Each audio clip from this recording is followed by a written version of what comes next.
What's going on, comic book movie fans? My name is Jonathan. This is Comic Book Cinema. I'm actually going to do a whole series on all the older Superman films, starting with Superman the movie that came out in 1978, all the way up to Superman Returns, which was the spiritual sequel to all the other Superman films. Why do I want to subject myself to this torture?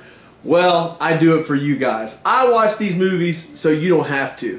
As a child, I actually really enjoyed these movies. I grew up watching these movies on repeat, literally. There's a big part of me that really enjoys the nostalgia in these films, but I fully expect that as I go back and rewatch these, there's going to be a lot of differences from the time that I watched it then to me watching it now. So join me on this journey. Today we're going to review the first ever Superman film that came out in 1978, Superman the movie.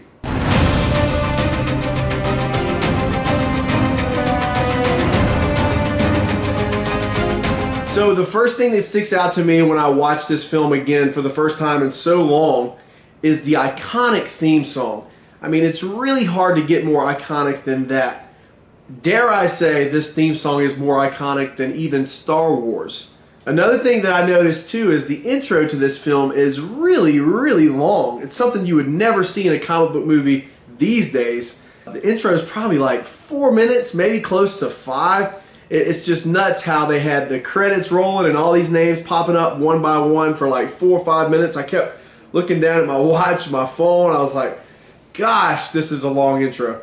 One thing that I will say about this film and the music in particular is it really plays a pivotal role in the movie. Almost as pivotal a role as the actors themselves in the film. It really sets the tone well. It just brings you on this journey. I say bravo to the composer that wrote the music for the film. I'll say that Krypton looks really cool and very alien. I think that was what they were trying to do, and they did a good job getting that across on screen. Another really ambitious and cool thing about this film is they start planting seeds for the sequel in this movie. At the time, superhero films were not nearly the franchise and the money makers that they are today.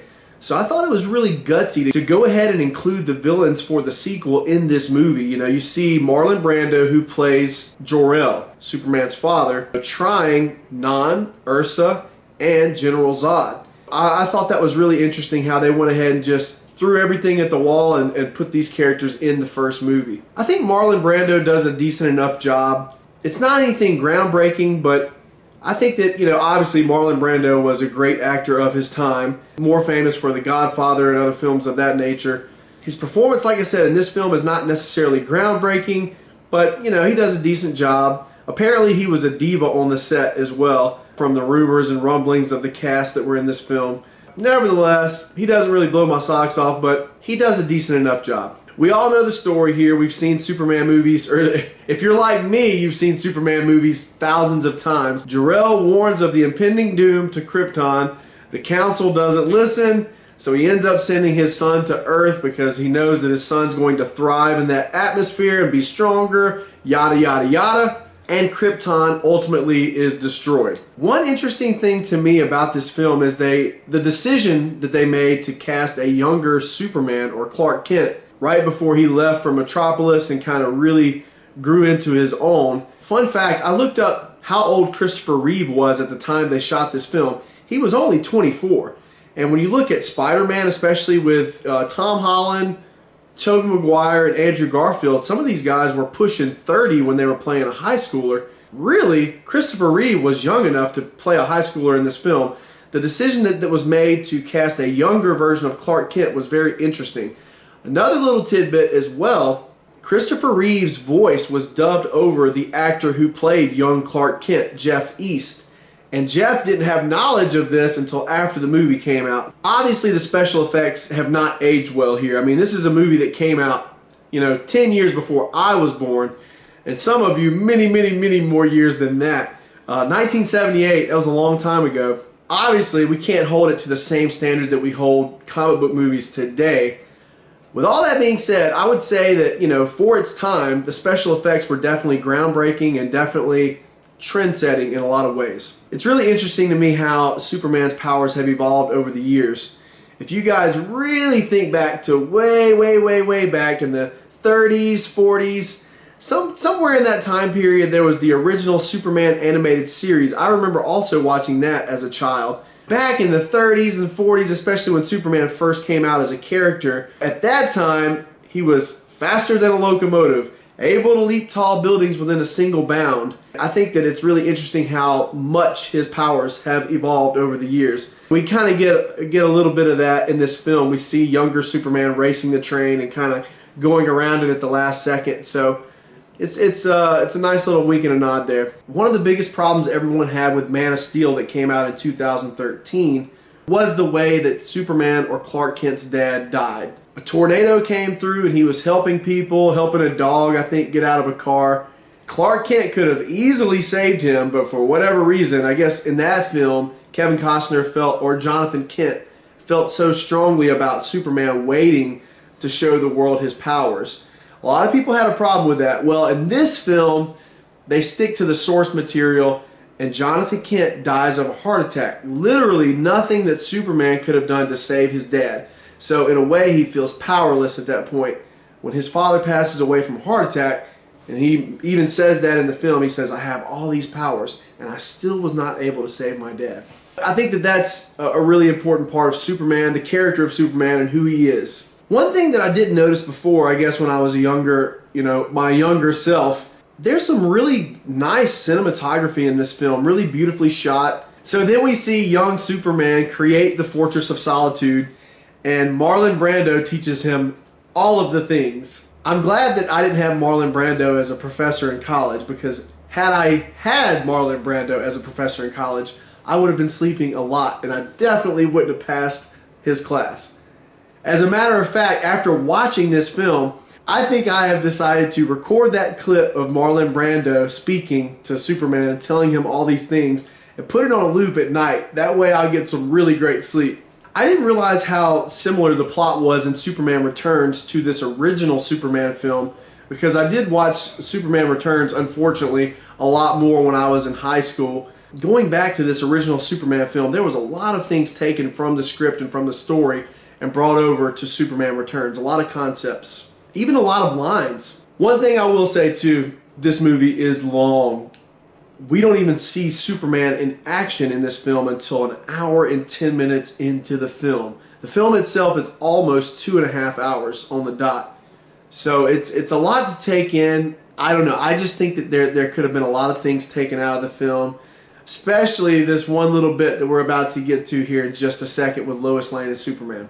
So the first time we do see Superman in action, you have the iconic and classic scene where he saves Lois with one hand, he saves the helicopter with the other hand, and Lois, as soon as she gets caught by Superman, he's like, don't worry, I got you. And she's like, you got me?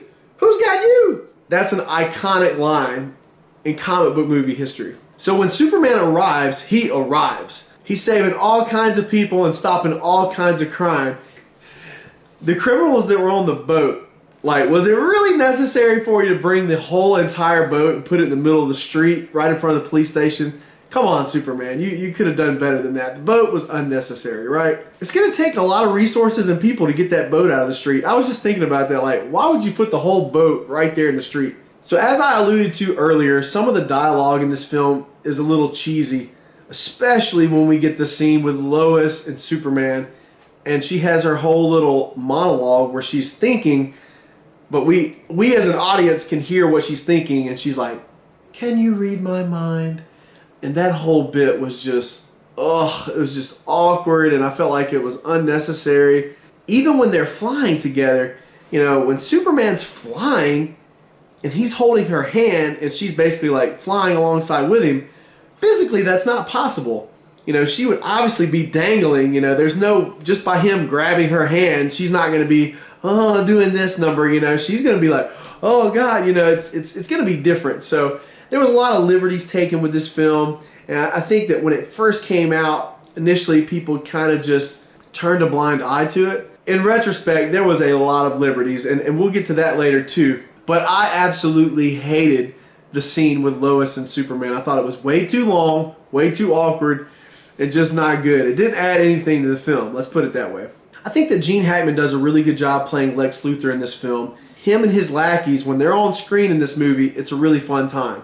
Honestly, in a lot of ways, Gene Hackman, Otis, and Mrs. Tessmacher saved the movie for me personally. Like, I was watching this today, and it really was a grind. I mean, like I said, it's 2.5 hours. It's a long movie to watch. So when we got Gene Hackman, Otis, and Mrs. Tessmacher, for me, it really made the movie a lot more entertaining and fun to watch. Another liberty that's taken is there's one scene where Superman jumps out of a building. He is flying downward, and you literally don't see him doing this or anything. You know, he's flying downward, and his suit magically changes into the Superman costume.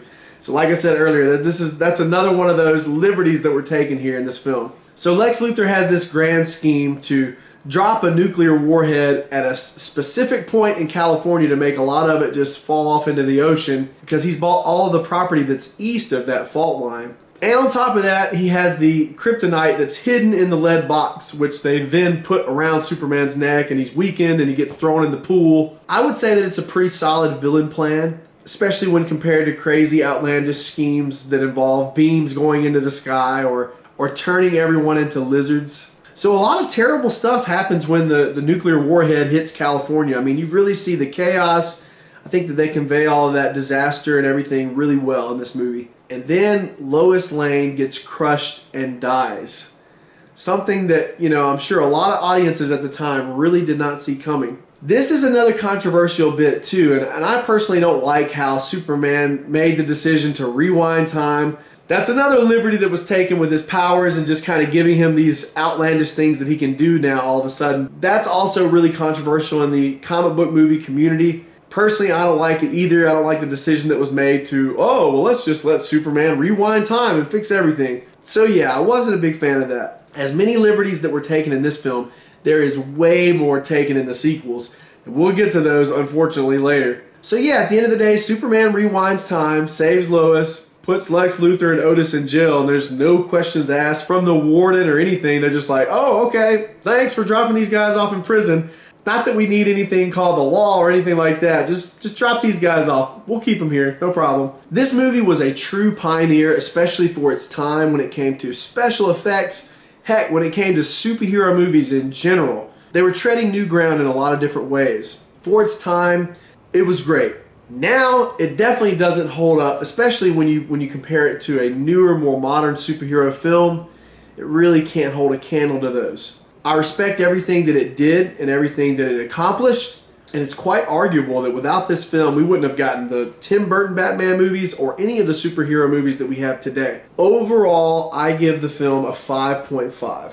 Christopher Reeve was perfectly cast as Superman. So was Gene Hackman as Lex Luthor. Like I said, his lackeys really added a lot to the film, but the special effects are hard to ignore, and a lot of the cheesy dialogue and the made-up powers that were given to Superman and the conclusion of the film as well. This film just does not quite hold up to today's standards. Guys, thank you so much for watching the video today. You can find us on Instagram at Real Comic Book Cinema. We just created a new TikTok account. You can find us there also at Real Comic Book Cinema. Look us up on Facebook. You obviously have already found us on YouTube. Thank you so much for your time. Make sure you like, share, and subscribe. Help us out by clicking that bell. Every time we drop a video, you'll get a notification right there on your personal device. Until next time, have a wonderful day.